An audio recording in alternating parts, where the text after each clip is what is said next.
It's time for another episode of the Shaun Tabatt Show, a podcast where I connect you with thought leaders from across the globe, digging into some of my favorite topics like personal development, marketing, spirituality, and pretty much any other shiny object that happens to catch my attention. Today, my special guest is Jason Hanson, and we're going to be discussing his new book, Agent of Influence: How to Use Spy Skills to Persuade Anyone, Sell Anything, and Build a Successful Business. Jason, welcome back to the show. Hey, thanks for having me again. Appreciate it. So it's been getting close to a year and a half since we last talked, and we've had some new listeners join us in the interim. So let's kick off our conversation probably the same place we started last time, and that is with a bit of the Jason Hanson origin story. So for the listeners encountering you for the first time in our conversation today, what are a few things they need to know about you? So I'll kind of give you the 30-second version. So I'm a former CIA officer. I was with the agency from 2003 to 2010. I left the agency in 2010 and started my own security company. And so now we teach people spy skills like how to escape duct tape, how to pick locks. We have 320 acres in Utah called Spy Ranch where we do evasive driving. So it's not a bad way to make a living. Well, and with the love of escape rooms these days, your skill set must be in high demand. Help all those kids get out of the escape rooms. We are fortunately busy. I can't complain. Well, next let's get into the story behind the book. Your early works were themed around safety and survival, so I'm curious how you made the shift of going down the path of a book about applying spy skills to succeed in business. What made you move in that direction? Well, the reason is so, as I said, I was previous agency. I was not like an MBA graduate from Harvard. I had zero business experience. And so when I left the agency, I obviously want to start my own company. And I realized pretty much the same persuasion skills that people use at the CIA to recruit people to spy on behalf of the United States. It's the same cycle. So the cycle is called spotting, assessing, developing, and recruiting, the SADR cycle. And I mean, it may sound corny, and if you read the book, you will see exactly how I used it. But it's the same persuasion skills to get somebody to spy for the U.S., same thing to start a business. The only difference is the stakes are a lot higher. And if you screw up in business, it's not as big of a deal. Well, I think one of the things that have made people fall in love with your books is you include a lot of stories, spy stories specifically. From a research standpoint, what does that look like for you to collect those stories? Are some of those your stories? Do these come from friends and people you know from your days with the CIA? What does that part of your process look like? Yeah, it's definitely a group of stories. So some of them are my stories. Some of mine are buddies at the CIA. So I was very blessed to have two amazing mentors who did incredible things, were with the agency for a ton of years. So I'll go to them, and as I'm writing the book, I'm like, hey, I want a great story, but it also needs to prove the point of this. And I personally might not have that story. So I'll say to them, hey, I don't have a story like this. Do you have one?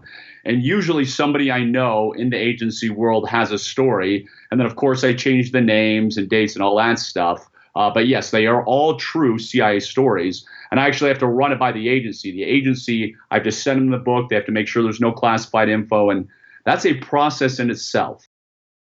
Well, the names and dates and places have been changed to protect the innocent. Exactly. It's there's something called a publications review board. And so I send them the manuscript of the book. They come back to me and black it out and redact a bunch of stuff. And then I go say, what about if I put this instead of this? And so it's a song and dance until everything is okay and I can release the book. Well, you had mentioned the SADR cycle a little bit ago.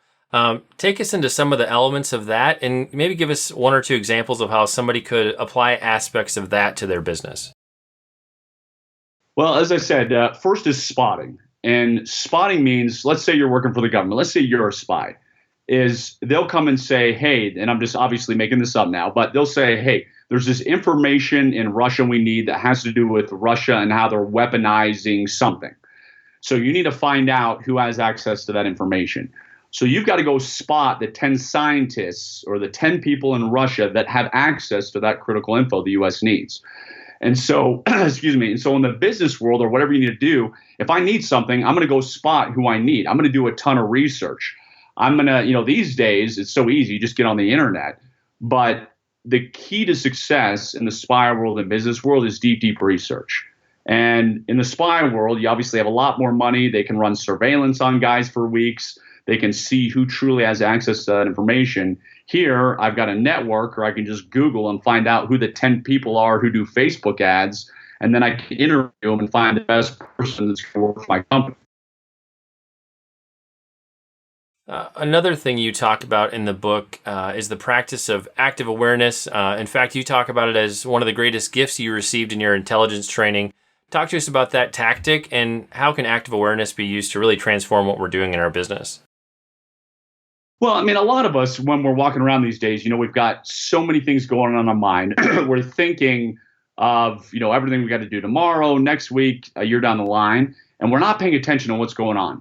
And the way I really like to use active awareness is when I'm talking with people. If I'm networking or I meet somebody, I am truly giving them my attention. I'm truly paying attention to them, saying, man, what did they say that is that one little nugget that I can use to help them? So we know that most people, when they're meeting someone and shake their hand, they're really not thinking anything about them. They could care less about them. But I'm really giving this person my undivided attention, because one little thing they say, I can be like, hey, I can help you with that, or I know somebody can help you with that. And as funny as it sounds, it's one sentence can change everything. So most people need to truly be, quote unquote, in the moment and not thinking about the 8,000 things they could do later tonight. And what are some of the typical cues or tells that might tell you this is somebody to be wary of? Well, I mean, I'm a huge fan of detecting deception, speaking of awareness. So, I teach people how to become a human lie detector. And my favorite way to detect this, and anybody can do it, it's super easy, is called the 3 to 5 second rule. And as human beings, we are not born to lie. We are not good liars. So if I ask you a question, actually, I'll just do this right now, Shaun. Shaun, tell me the last time you stole something. Maybe a month ago, I stole some coffee from one of my employees' offices late at night. She had a Keurig machine. I was desperate. I didn't ask. All right. And so, I don't know if this is going to be audio or video, but I can see Shaun here, so I'm watching him. And as human beings, when you ask a question, if people lie, a lot of times they're gonna start stuttering and try and buy a ton of time. But you also get the deer in the headlights look. Right. Plus, the direction our head moves doesn't lie. Meaning, if I said, hey, Shaun, have you ever killed anybody? And you shook your head and it went forward, but you said no, I would believe the direction of your head. Sure. Because we're not used to controlling our body. So I was watching you here when you're like, oh, I haven't stolen anything in a while. I'm watching your head to make sure it's actually shaking the correct way, which it did. So Shaun is not a serial killer or a thief, which is good to know. So relieved. But I use little techniques like that, which, again, anyone can do. But I've been in instances, and our company's been hired for fraud things, where we ask somebody, hey, do you know who stole all the inventory from the warehouse? And we literally had a guy once be like, no, I have no idea. And you can see his head shaking yes, that he knows. And the guy eventually confessed, and we caught him. So always watch the direction and believe the head moves, not what people say.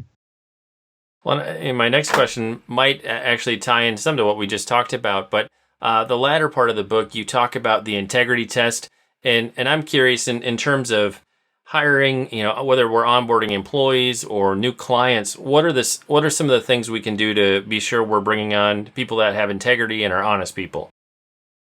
Well, I mean, I always run a background check. I always run a background check. It doesn't matter if there's some guy working in a warehouse making $7.50 an hour or $10 an hour. I used to have a warehouse. I outsource things now, but we always background checks our guys. And true story, one of the warehouse guys turned out to be a sex offender. And I always tell people ahead of time, like, I'm going to run your background check. Guy didn't tell anybody, obviously about it. Then we find out he's a sex offender, so clearly didn't hire him. So I always do that, but I also always ask the questions that I ask you, or one of them. I say, tell me the last time you stole something, and tell me the last time you did drugs. Most people will not be nervous in the face. They'll answer you quickly and say, in high school I smoked marijuana, or in 6th grade I stole Snickers bars from the grocery store. But I have had cases where I've had employees go deer in the headlights, nervous, start stuttering, and eventually admit to me like, hey, I still smoke marijuana all the time, or I still, do drugs all the time. I don't hire those people. So ask people those questions. Get them out of their comfort zone, because you don't want to hire people that don't have the morals and values that you want at your company. Well, and I'm curious to hear, how have readers been responding? The book's been out for a couple of months now. You've seen reviews. I'm sure people have reached out to you on social media to tell you what you think. What are the results? How are people weighing in? Yeah, I mean, so far so good. We talked about a little bit before we went on is, the vast majority of people love it. Of course, you get those crazy nutsos who complain about everything and give you like scathing reviews. So what I always say is, if 95% of the people love it, then I'm doing something right, because you're never going to please those 5%. So I have had a tremendous amount of people say, hey, I really didn't believe at first that you could use spy skills in the business world or in my personal life, but I read your book, I now apply this and it works. So that stuff was always good to hear. Well, and I'm curious, if you think of, say, a reader getting to the last page of the book, what does success look like for you? How do you know that you've impacted or changed somebody in the way that you were intending? What have they taken away? Well, as I said multiple times in the book, you can use this in all areas of your life. We're all persuasive. You might be trying to persuade your children, your wife, your coworkers, your employees. So this shows that it doesn't have to be manipulative. This shows that you can use it to really benefit good and help people. So that's what I want people to take away is if you start investing serious time in trying to help people using what I put in the book, not only will obviously people be happier, but you will be more successful. And I've proven that in my own life because I applied these skills when I started a business. But I have other people who've read the book who've sent me the nice notes about how it's helped them. Well, I'm curious in terms of the writing journey. I think I asked you about this last time we spoke. I know for every author, every book is a unique experience. So I'm curious for you, is there maybe something you're doing differently in your life and business after writing this, or something you learned about yourself in the process of writing Agent of Influence? As I get older, and I've got 5 kids now, so I've got more kids since the last time we talked, I really try and minimalize and simplify my life. So, I try and be more organized where I get up at 4:30 every morning, I'll write for an hour, and then I'll go exercise, and then I'll do work. So I'm trying to use my time a lot more wisely, making sure that I don't get my life filled with stupid, unimportant things. So that's probably one of the lessons is writing a book is not easy, as people who've written a book know. And so just being much more disciplined and simplifying everything around me. And in terms of your go-to place for writing, do you have a certain place in your house, a coffee shop? Like where is your place where you get in the zone and you can just knock out a bunch of words? So I have a home office, and obviously at 4:30 in the morning, everybody else is asleep. I love to go down there. It's very quiet. I don't have to drive to an office, and I just pop open my laptop and start typing away. And some days are better than others. Some days I'm like, man, this is brilliant. Some days I'm like, this has to get scrapped. But I write 6 days a week. So 6 days a week it's going on. I don't write on Sundays, but that helps me obviously be able to churn out a lot of material. Well, I know we'd be doing a disservice to the listeners if we didn't talk a bit more about your training school. So you already mentioned a little bit about how it got started. Talk to us about who's the typical client that's going to come through your training program, and what are some of the things that they're looking to learn from you? Sure. We actually kind of have 2 sets of clients. One client is people in the security world. So it's corporations, it's high net worth individuals who have serious threats. So they're going through there because they may have somebody try and kidnap or somebody trying to harm them. Then we have the other people, and it's probably 50-50 that just want to have fun. They're like, hey, I don't have a threat, but man, I want to ram a car because we teach evasive driving. So I want to learn how to do the 180 reverse turn. I want to learn how to shoot a gun or shoot a rifle or escape from duct tape and pick locks. So I get to meet a very motley crew of interesting and awesome people.